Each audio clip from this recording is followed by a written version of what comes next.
Hello student, my name is Anuj and today we are going to start the new topic of the chapter the human eye and colorful world and that topic is scattering of light.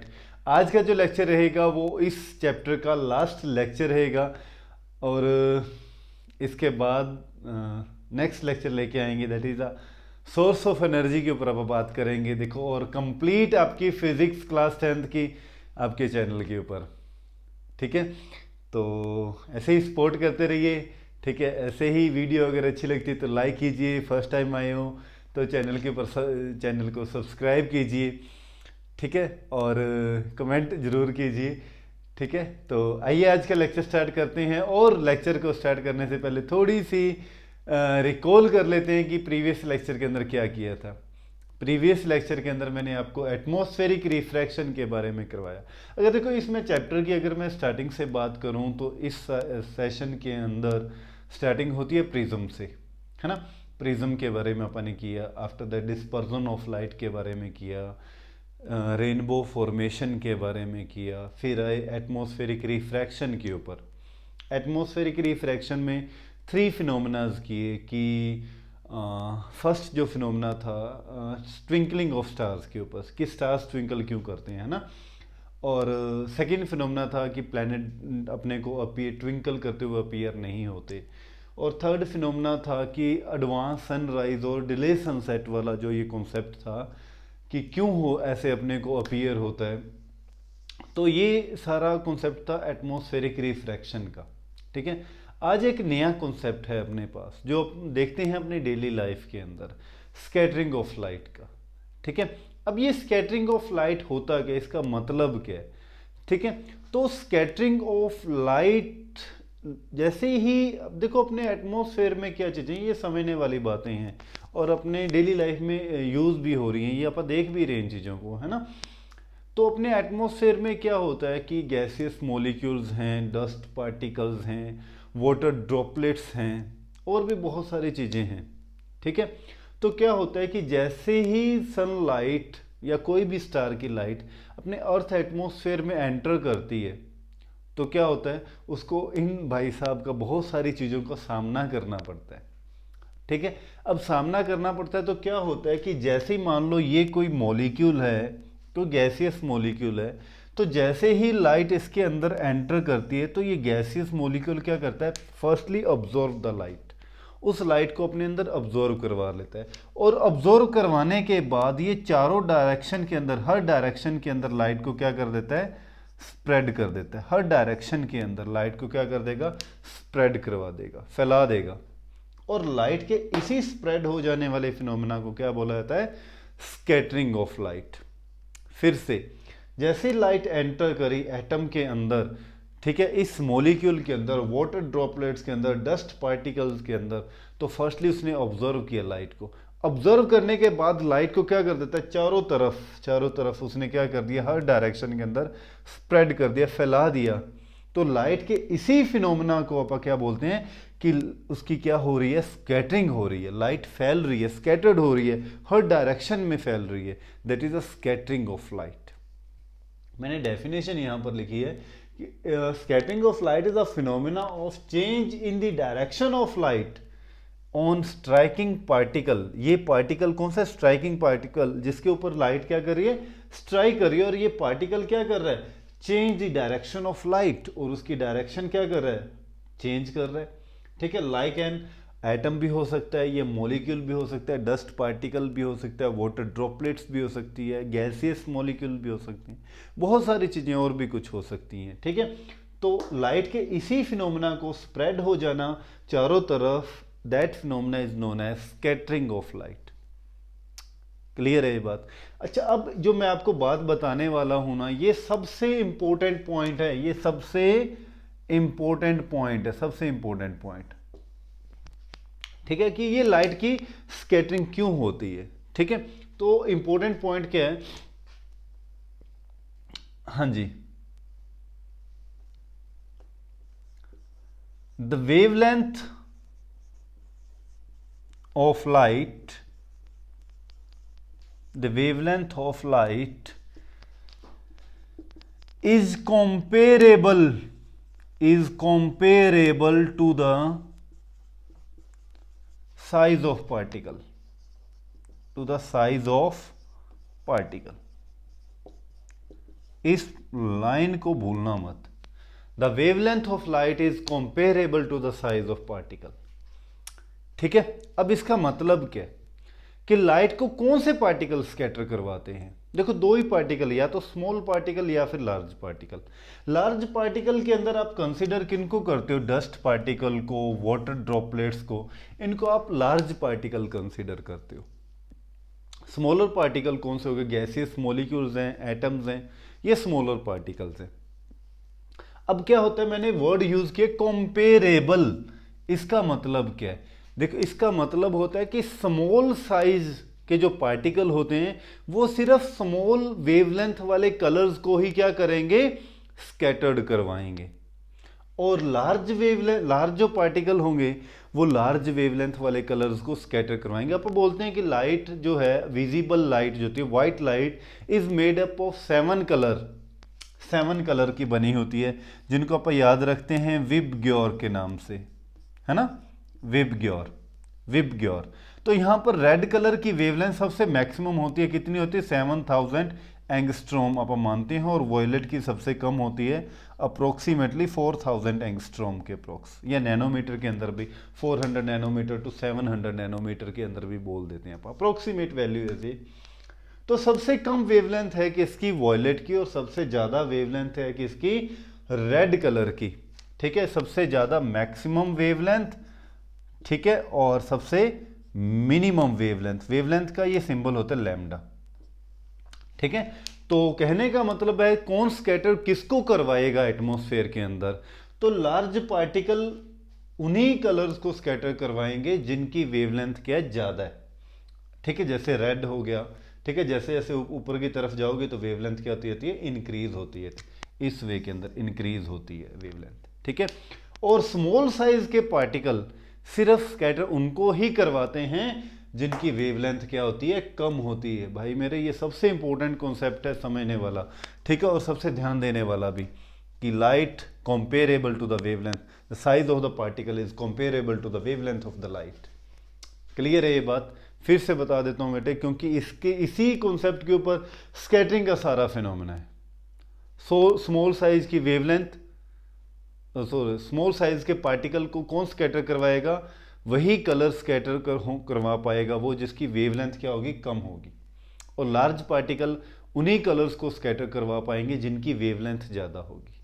Clear है ये बात। ठीक है, अब इसके ऊपर ना, इसी कॉन्सेप्ट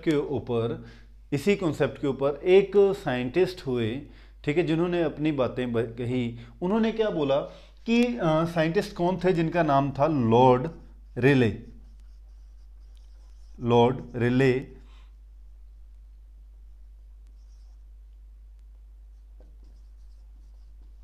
ठीक है, लॉर्ड रिले क्या कहते थे कि intensity of scattering light,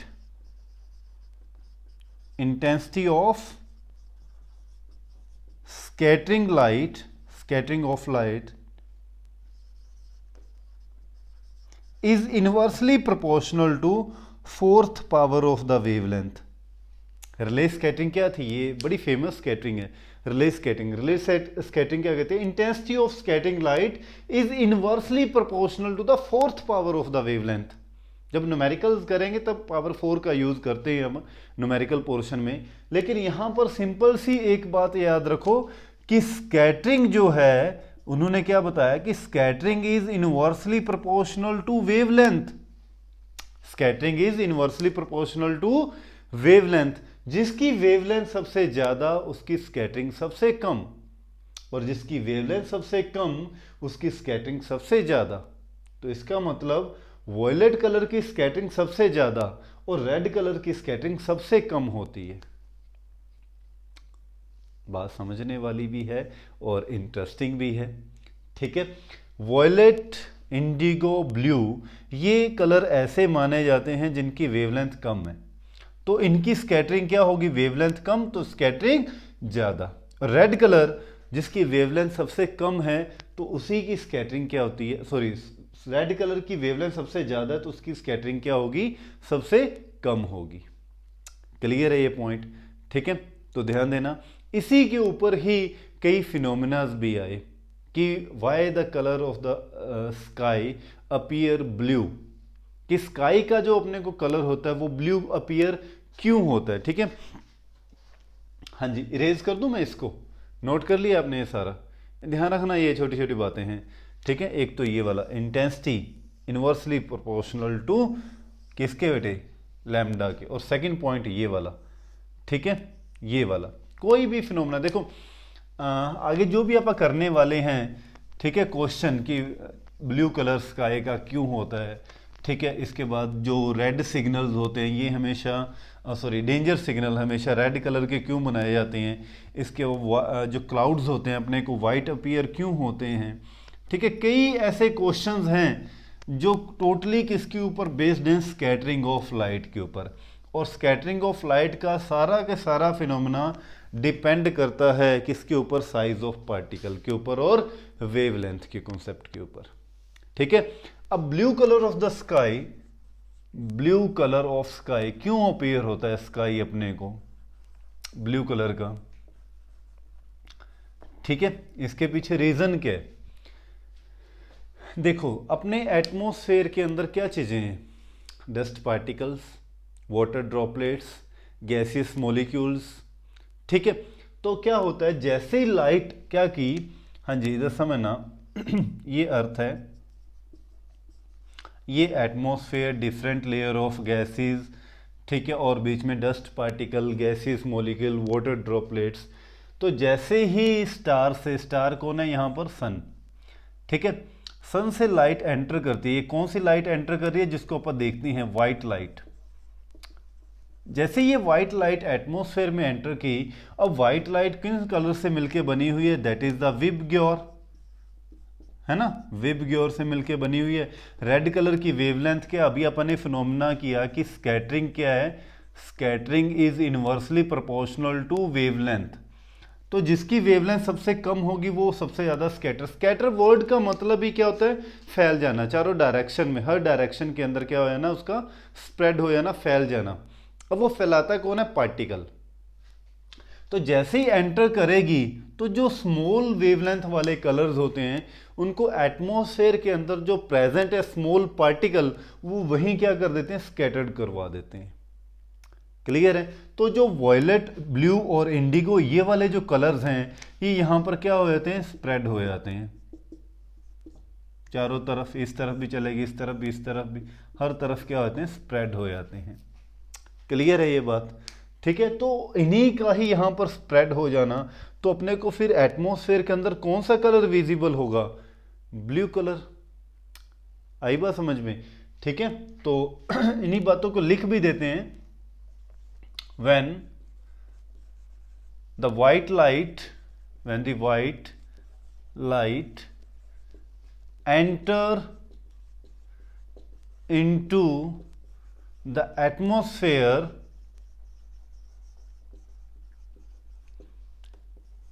the small size particle,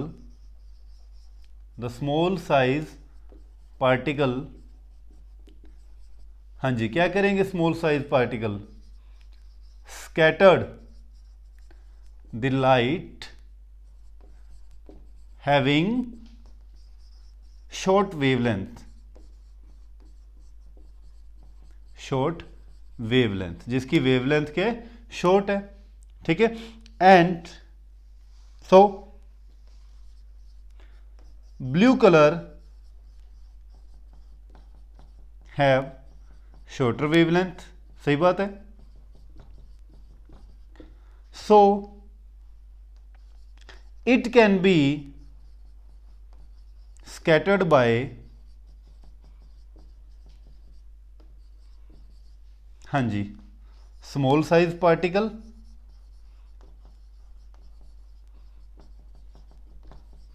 in the atmosphere, due to which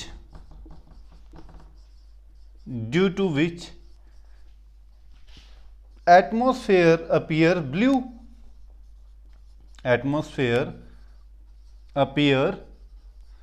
blue, ठीक है।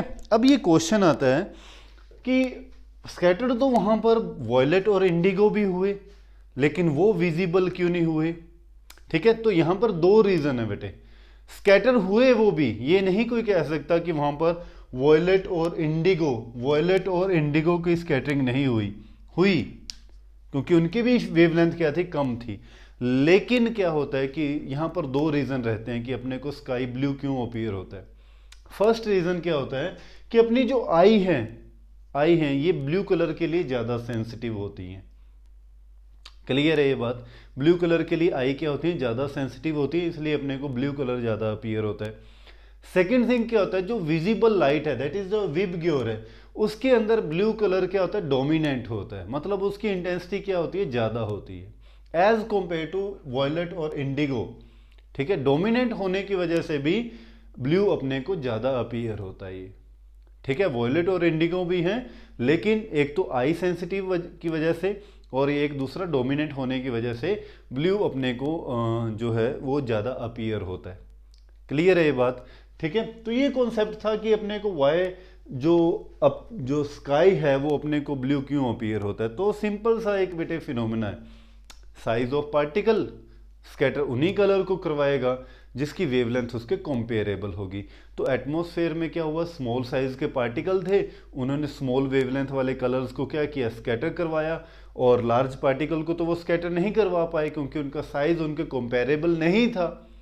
तो स्मॉल साइज वाले पार्टिकल ने क्या किया, स्मॉल साइज वाले जो स्मॉल वेवलेंथ वाले कलर थे उनको वहीं स्कैटर्ड करवा दिया, और वहीं स्कैटर होने की वजह से ब्लू कलर अपने को अपीयर होना शुरू हो गया, और ऐसा लगा कि स्काई का कलर कौन सा है, ब्लू कलर है। क्लियर है? ठीक है, अब ऐसा ही इससे मिलते जुलते और भी दो तीन क्वेश्चन हैं।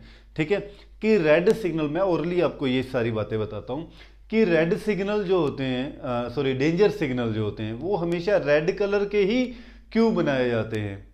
ठीक है, तो वही कॉन्सेप्ट सभी के अंदर, स्कैटरिंग का फिनोमेना। ठीक है, क्योंकि रेड कलर की वेवलेंथ क्या होती है, ज्यादा होती है। ड्यू टू लार्ज वेवलेंथ ज्यादा होगी तो उसकी स्कैटरिंग क्या होगी, कम होगी। रेड कलर की स्कैटरिंग क्या होती है, कम होती है, और स्कैटरिंग कम होने की वजह से ही फॉग के अंदर या किसी और स्मोक के अंदर, ठीक है, वो जल्दी स्कैटर नहीं हो पाता और दूर से ही दिखे जाता है रेड कलर। आई बात समझ में? फिर से बता देता हूं, रेड कलर की वेवलेंथ क्या है, ज्यादा है। ड्यू टू लार्ज वेवलेंथ उसकी जो स्कैटरिंग होगी वो क्या होगी, लिस्ट होगी, वो लिस्ट स्कैटर्ड होगा, फैलेगा ही नहीं वो। आई बात समझ में? और लिस्ट स्कैटर्ड होगा तो वो स्मोक के अंदर भी, अगर आप बात करते हो, चाहे आप फॉग की बात करते हो, चाहे स्मोक की बात करते हो, ठीक है, तो हर किसी कंडीशन के अंदर रेड कलर जो अपने को दूर से ही दिखना शुरू हो जाता है ड्यू टू लेस स्कैटरिंग की वजह से।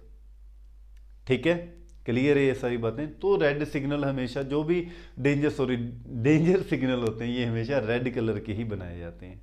क्लियर है? फिर एक क्वेश्चन और भी आता है कि जो क्लाउड्स हैं अपने को वाइट अपीयर क्यों होते हैं। तो क्लाउड का जो साइज होता है, क्योंकि क्लाउड के अंदर क्या होते हैं, डस्ट पार्टिकल्स भी हैं, वाटर ड्रॉपलेट्स भी हैं, तो जिनकी वजह से पार्टिकल का साइज क्या हो जाता है, बहुत ज़्यादा हो जाता है। अब साइज ऑफ पार्टिकल क्या हो जाता है, ज़्यादा हो जाएगा, तो क्या होगा, जैसी लाइट उसके अंदर एंटर करेगी, विजिबल लाइट, वो क्या करेगा, सभी कलर्स को वहां पर क्या कर देगा, स्कैटर्ड करवा देगा।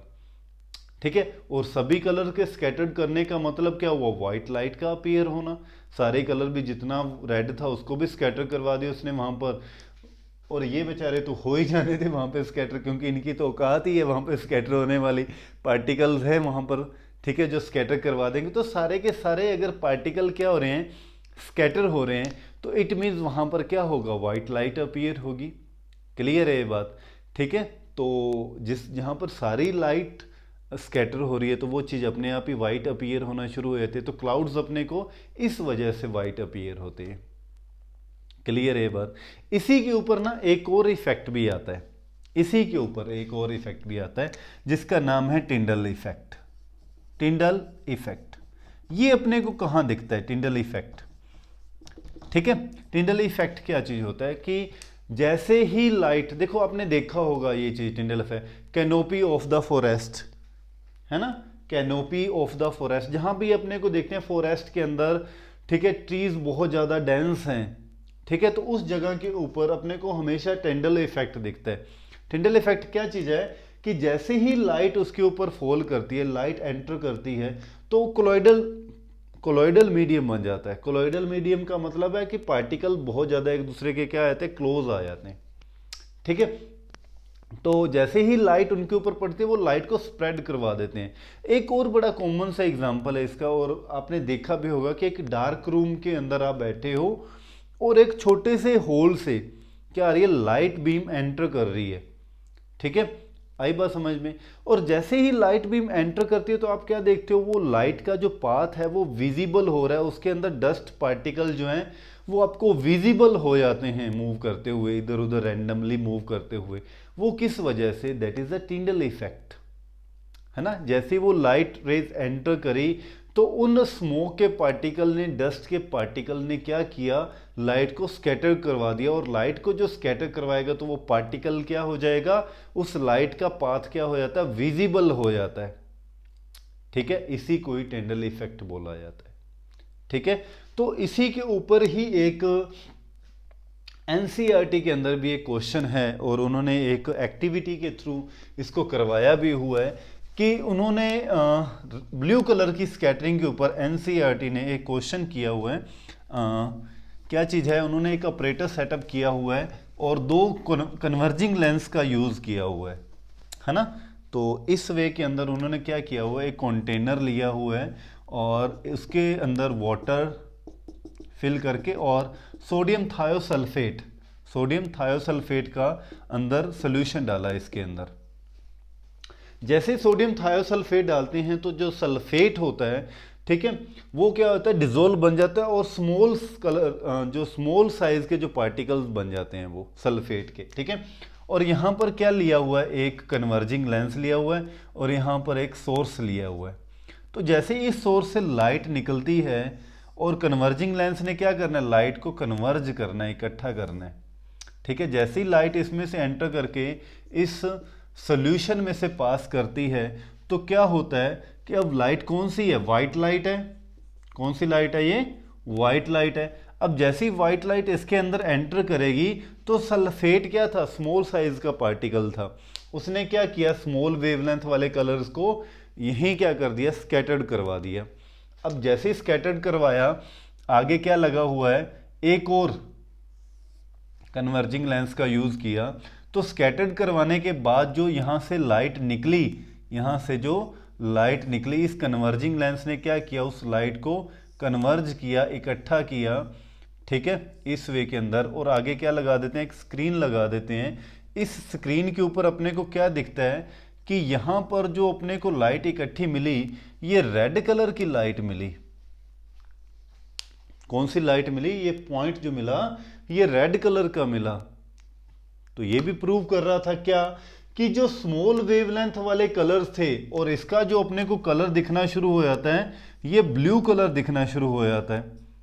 क्यों हुआ, क्योंकि जैसे व्हाइट लाइट एंटर करी तो स्मॉल साइज के जो पार्टिकल थे सल्फेट के, उन्होंने क्या किया, स्मॉल वेवलेंथ वाली कलर्स को क्या किया, यहीं स्कैटर करवा दिया और आगे जाने दिया उन कलर्स को जिनकी वेवलेंथ क्या थी, ज्यादा थी। ठीक है, तो रेड की वेवलेंथ ज्यादा है तो आगे कौन सा कलर मिला उनको, रेड अपीयर हुआ। तो एक्सपेरिमेंटल भी इन चीजों को प्रूव करके देखा गया। ठीक है, एक और क्वेश्चन यहां पर बन जाता है कि जो सन होता है, जैसे सन राइज होता है और सन सेट होता है, ड्यूरिंग सन राइज और सन सेट, ठीक है, उसका जो सन का जो कलर होता है हमेशा अपने को रेडिश ही अपीयर क्यों होता है।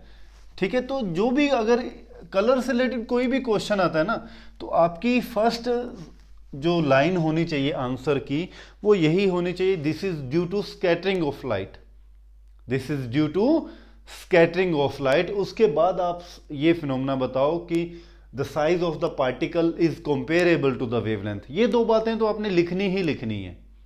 क्लियर है, कोई भी कलर से रिलेटेड क्वेश्चन, तो first this is due to scattering of light, second the size of the particle is comparable to the wavelength, उसके बाद उसकी बात बता दो। और क्लियर है ये बात, ठीक है। अच्छा, अब क्या होता है कि ये क्वेश्चन आया कि why the sun appear reddish early in the morning और at the time of sunset, reddish colour क्यों दिखाई देता है। तो देखिए क्या होता है कि ये अपने अर्थ है, और मॉर्निंग और इवनिंग टाइम मैंने पहले भी आपको बताया था एटमॉस्फेरिक रिफ्रैक्शन के अंदर भी कि एक तो जो सन की पोजीशन होती है वो मॉर्निंग और इवनिंग टाइम क्या होता है, ये डिस्टेंस क्या होता है, ज़्यादा होता है। ठीक है, अब जैसी सनलाइट अर्थ एटमॉस्फेयर में एंटर करती है तो अपने को पता है रिफ्रैक्शन का देखो जो फिनोमेना है, बेंडिंग है, वो तो होगी। तो एटमॉस्फेयर के अंदर क्या था, एटमॉस्फेयर के अंदर क्या प्रेजेंट होते हैं, पार्टिकल्स हैं, small size particle, large size particle. ठीक है, तो क्या हुआ कि स्मॉल साइज के पार्टिकल ने तो क्या किया कि स्मॉल वेवलेंथ वाले कलर को पहले ही स्कैटर्ड करवा दिया एटमॉस्फेयर में, तभी तो एटमॉस्फेयर का जो कलर है अपने को ब्लू दिखना शुरू हो जाता है, ये तो ब्लू दिखना शुरू हो गया। और अर्थ तक पहुंचते पहुंचते सिर्फ अपनी आंखों तक कौन सा कलर पहुंच पाएगा, जिसकी वेवलेंथ ज़्यादा होगी। तो जब सन राइज होता है तो एक तो डिस्टेंस अर्थ से सन का उस टाइम क्या होता है, होरिजोन के नीचे होता है, डिस्टेंस ज़्यादा होता है। तो जब ज़्यादा डिस्टेंस कवर करके लाइट अपने पास पहुंच रही है तो स्मॉल कलर के स्मॉल जो वेवलेंथ वाले कलर्स हैं उनको तो स्कैटर रास्ते के अंदर ही क्या करवा देते हैं, जो स्मॉल साइज के पार्टिकल है वो स्कैटर करवा देते हैं। सिर्फ अर्थ तक वही लाइट पहुंच पाती है जिसकी वेवलेंथ क्या है, ज़्यादा है। और वेवलेंथ ज़्यादा किसकी है, सबसे ज़्यादा रेड की। तो अपने पास अगर रेड कलर अपनी आंखों तक पहुंचेगा तो अपने को सन कैसा अपीयर होगा, रेडिश अपीयर होगा। Same phenomena eight the time of evening होता है। इवनिंग के टाइम भी क्या होता है कि ये डिस्टेंस बढ़ जाता है। डिस्टेंस बढ़ने से क्या होगा, जैसी लाइट एटमॉस्फेयर में एंटर करेगी तो क्या होगा कि स्मॉल साइज के जो पार्टिकल होंगे वो स्मॉल वेवलेंथ वाले कलर को स्कैटर करवा देंगे अर्थ तक, अपनी आई तक वही कलर पहुंच पाएंगे जिनकी वेवलेंथ ज़्यादा है। और वेवलेंथ ज़्यादा रेड की, तो रेड अगर अपने पास पहुंचेगा तो अपने को सन कैसा अपीयर होगा बेटे, रेड कलर का ही अपीयर होगा। क्लियर है ये बात, ठीक है। और ड्यूरिंग नून टाइम, दिन के अंदर क्या होता है कि एक तो ये डिस्टेंस कम हो जाता है, डिस्टेंस कम होने की वजह से ब्लू कलर की स्कैटरिंग प्रॉपर वे के अंदर नहीं हो पाती। स्कैटरिंग होती है लेकिन इतनी नहीं हो पाती जितनी eight the time of morning और इवनिंग होता है। ठीक है, और स्कैटरिंग ना होने की वजह से ये अपने को क्या होता है, वाइट कलर का सन या फिर येलोइश कलर का जो सन है वो अपीयर होना शुरू हो जाता है। ठीक है तो ये कुछ फिनोमिनास थे जो स्कैटरिंग ऑफ लाइट से ऊपर थे कि एक तो ब्लू कलर क्यों होता है, ठीक है, और सेकंड कौन सा था, रेडिश कलर अपने को सन का क्यों अपीयर होता है मॉर्निंग टाइम और इवनिंग टाइम। रेड सिग्नल जो होते हैं वो रेड सिग्नल ही आज क्यों निकल रहे हैं यार, डेंजर सिग्नल जो होते हैं वो हमेशा रेड कलर के क्यों बनाए जाते हैं। जो क्लाउड्स हैं ये अपने को वाइट क्यों अपीयर होते हैं, रिले स्कैटरिंग क्या थी, है ना, टिंडल इफेक्ट क्या था। तो ये सारी चीज़ें आज अपन ने करी हैं और ये लास्ट लेक्चर था इस चैप्टर का। नेक्स्ट लेक्चर के अंदर लेके आएंगे नया chapter, that is the source of energy. ठीक है, और तब तक थैंक यू सो मच, ऐसे ही सपोर्ट करते रहें। ठीक है, और अगर आपको कोई भी चीज़ समझ में नहीं आई है और आप दोबारा समझना चाहते हैं तो प्लीज़ कमेंट बॉक्स के अंदर जाके ज़रूर कमेंट कीजिए। और ऐसे ही खुश रहिए, अपना ध्यान रखिए। Thank you so much.